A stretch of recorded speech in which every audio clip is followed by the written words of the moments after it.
Hello, today we're going to discuss why it's essential to step into your leadership. And I've been inspired to talk about this because I feel like I get away less and less with not stepping into my leadership. I feel like I get away less and less with getting caught up in other people's business or other people's projects, other people's belonging if it's not a deep or true belonging for me.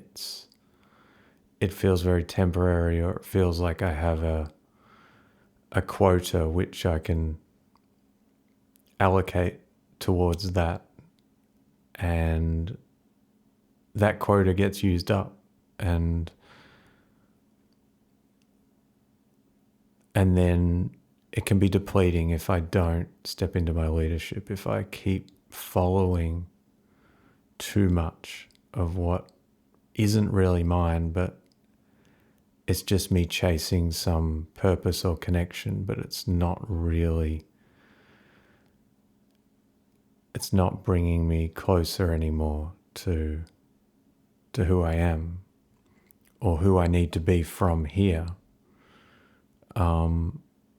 So I think I can romanticize this idea of being able to be a part of something and continually doing that. But if that organization or that community or that group of people, or if that project or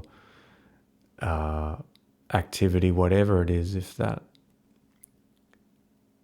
isn't allowing me to keep growing into my highest self, then I'm in trouble, and it will start taking significantly, taking me from what has now become my highest expression or highest opportunity. So I need to drop this idea that I can just kind of set sail for whatever period of time and just kind of set and forget. I actually can't afford to do that. I need to monitor things. I need to be working in the real time, and I need to be dynamic and adaptive based on my inner parameters, not based on what everyone else is doing, not based on, the phone call that's saying, hey, are you coming to this thing tomorrow? Or these days it's usually messages, isn't it? Either way, it's not about expectations. It's about what's really happening inside, and I need to give a lot of attention to that, to actually listen to the highest use of my energy. And it's not about getting really precious with my energy. It's just about not turning away from being true to myself. It's actually about not taking for granted that I've already got things mapped out, because the reality is that I'm mapping things out all the time, and if I think that I've got everything mapped out a fair way in advance, then that could be cause for concern, or it could be my ego creeping in, going, hey, I've got the solution. I've got my answers now. I can relax and just kind of cruise along for a while, and that certainly appeals to me on one level. So I have to be careful I don't just fall into autopilot too quickly or too easily. And so one of the main litmus tests for am I actually following my highest purpose is it's having a better and better relationship to my body. And what I mean by that is it's about being attuned. It's about honoring what's happening for me physically and emotionally, and having a space where I can be real, and actually having a space where I can give attention to my experience, just my physical, emotional experience. And I've had to sort of dismantle a lot of patterns, or let's say create better patterns over the years, because the old patterns were very much about distracting myself from kind of doing nothing, like the idea of doing nothing or just being or just sitting down and meditating like it was something I could easily just put off and put off and put off. And, you know, I became pretty obsessed with technology, for example, when I was pretty young. And just this, it's like a well of information. It's like a well of entertainment. It's a well of, you know, lights and pretty colors and all sorts of goodies. But, you know, a lot of them are hazardous because they reel you in and they latch on, and, you know, all of a sudden you're watching your 11th YouTube video and it's 2 a.m. So it's very addictive. Technology is extremely addictive, and it's a huge issue at the moment for many people. So, and I don't know if the solution is totally easy or totally simple. It's multifaceted, and certainly one facet of that is to not turn away from your highest purpose and your imperatives, your spiritual imperatives. Because when you give attention to your body, when you give attention to your present moment, your deeper existence, when you slow down and start listening, kind of below the buzz of all of the hum of all the thoughts and the chatter, when you listen beneath that, it's like what's in the center of everything, you know? What is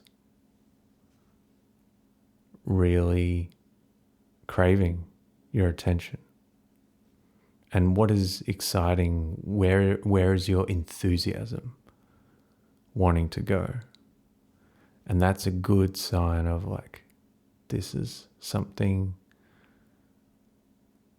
that is worth paying attention to. And the enthusiasm should feel like it's not just like an instant gratification, or it's different to the enthusiasm you get when, you know, you unwrap the chocolate bar and you're like, ooh, you know, chocolate.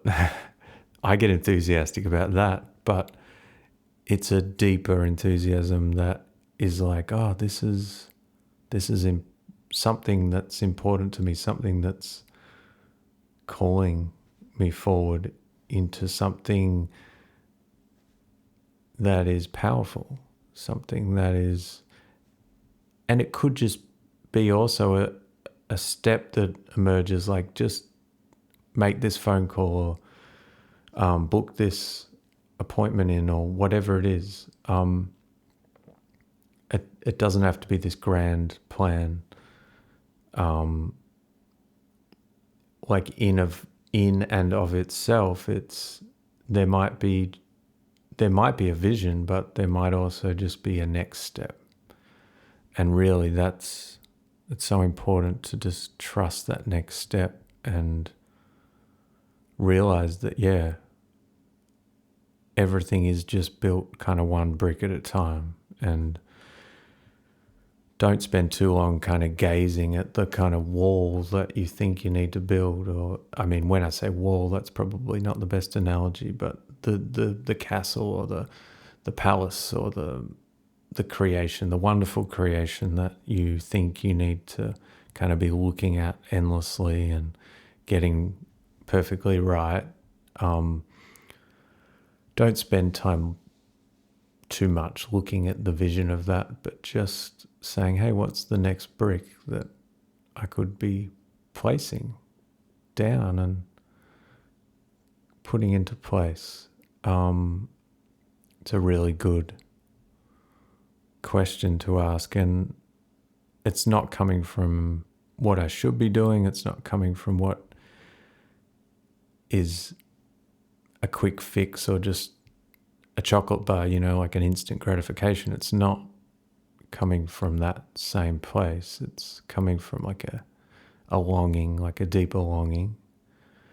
And it's coming with a buzz to it. Like when we lock in with our intuition, there's sort of a buzz and a sense of excitement.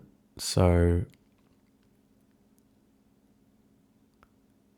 it's important that you give yourself that quality time. The more quality time you give to yourself and have with yourself, you'll find it much easier to create that with others too. So give yourself quality time, which often means a lot of simplicity, a lot of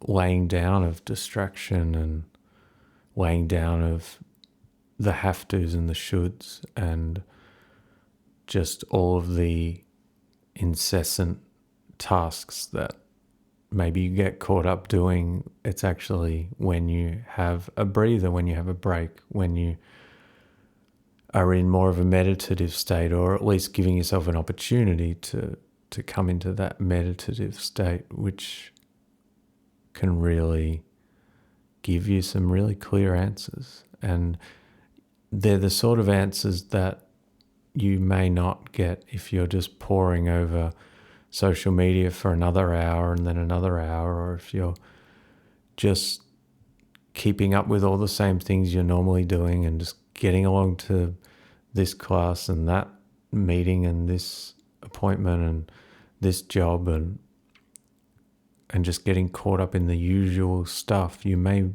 not be listening to some of these deeper longings. So really stepping into your leadership, it doesn't have to be this jolting, overbearing, overwhelming thing. It's actually just done in stages, in steps. It's done in actually not necessarily doing more, but actually it could be doing less. It could be getting clear on what the right things are so you can do more of the right things and let go of more of the other things. That is healthy leadership. I mean, leadership is always asking for change. It's always asking for like a stripping back of all of the stuff that's going on and just letting go of some of the stuff that really doesn't matter that much, and not as much as we may have thought or we currently really think. It's actually taking stock. It's taking inventory and going like, what is it that actually wants to come through, rather than like, what am I just going to do by default? So I might leave it there on leadership. There's a lot I could say, and I think I'll jump on for another session, another discussion on leadership. But for now, that might give you some things to consider, and yeah, just wishing you courage and trust in your leadership. And I think those two things are really qualities that we can keep growing and keep building when we pay attention, when we prioritize this higher calling, this higher purpose, this like stepping into our uniqueness, stepping into our unique mission, our true path, and trusting our true path. And yeah, it's amazing how ultimately it's going to lighten things. It's like we're going to lay down baggage as we become more of who we're really here to become. So I will leave it there. Thanks for tuning in, and look after yourself and look after your leadership, and I'll see you on the next episode.